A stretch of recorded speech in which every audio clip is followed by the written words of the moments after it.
ಅಂದ್ಕೊಳ್ಳಿ, ನೀವ್ ನೋಡಿದೀಗ ಕೀಟ ಪ್ರಪಂಚದ ಒಂದು ಹಾರರ್ ಸಿನಿಮಾದ ಸ್ಟಾರ್ಟಿಂಗ್ ಸೀನ್ ಅಂತ. ಆ ಜಿರಳೆ ಅದಕ್ಕೆ ಗುಲಾಮ.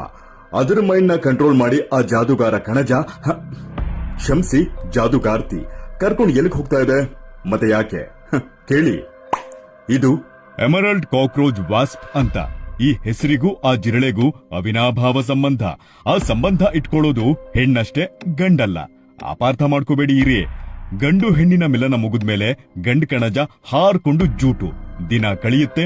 ಹೆಣ್ಣು ಮೊಟ್ಟೆ ಇಡೋ ಸಮಯ ಬಂದಾಗ ಮಾಡೋ ಫಸ್ಟ್ ಕೆಲಸ ಜಿರಳೆನ ಹುಡ್ಕೋದು. ನಾಜೂಕಾಗದ್ರ ಹತ್ರ ಹೋಗಿ ಲಚಕ್ ಅಂತ ತನ್ನ ಮುಳ್ಳಿಂದ ಚುಚ್ಚಿ ಅದ್ರ ಮೆದಳನ್ನ ತನ್ನ ಸುಪರ್ದಿಗೆ ತಗೊಂಡು ಗುಲಾಮನನ್ನಾಗಿ ಮಾಡ್ಕೊಳ್ಳುತ್ತೆ. ಈ ಕಣಜ ಹೇಳೋ ಮಾತನ್ನ ಜಾಣಮರಿ ತರ ಅದ್ ಕೇಳುತ್ತೆ, ಕರ್ಕೊಂಡು ಹೋಗಿದ್ ಕಡೆ ಹೋಗುತ್ತೆ. ಆಮೇಲಿರೋದು ಕಥೆ. ಈ ಹೆಣ್ಕಣಜ ಆ ಜಿರಳೆನ ತನ್ನ ಗೂಡಿ ಕರ್ಕೊಂಡು ಹೋಗಿ ಅದ್ರ ಹೊಟ್ಟೆ ಮೇಲೆ ಒಂದೇ ಒಂದು ಮೊಟ್ಟೆ ಇಟ್ಟು ಹೊರಟೋಗುತ್ತೆ. ಆ ಮೊಟ್ಟೆ ಹೊಡೆದು ಆಚೆ ಬರೋ ಮರಿ ಜಿರಳೆ ಹೊಟ್ಟೆಯೊಳಗೆ ನುಗ್ಗಿ ಒಳಗಿನ ಸ್ಪೇರ್ ಪಾರ್ಟ್ಸ್ನೆಲ್ಲ ತಿನ್ನೋಕ್ ಶುರು ಮಾಡುತ್ತೆ. ಹಂಗೆ ತಿಂದು ಬೆಳೆದು ಈ ರೀತಿ ಆಚೆ ಬಂದು ಇದು ಎಸ್ಕೇಪ್ ಆಗುತ್ತೆ. ಮತ್ತದೇ ಸೈಕಲ್ ರಿಪೀಟ್ ಆಗುತ್ತೆ. ಇನ್ನ ಇದು ನಮಗ್ ಚುಚ್ಚಿದ್ರೆ ಸಿಕ್ಕಾಪಟ್ಟೆ ನೋವಾಗುತ್ತೆ, ಆದ್ರೆ ಸಾಯಲ್ಲ. ಉಚ್ಕೋಬೇಕು ಇಲ್ಲ ಕೆರ್ಕೋಬೇಕು.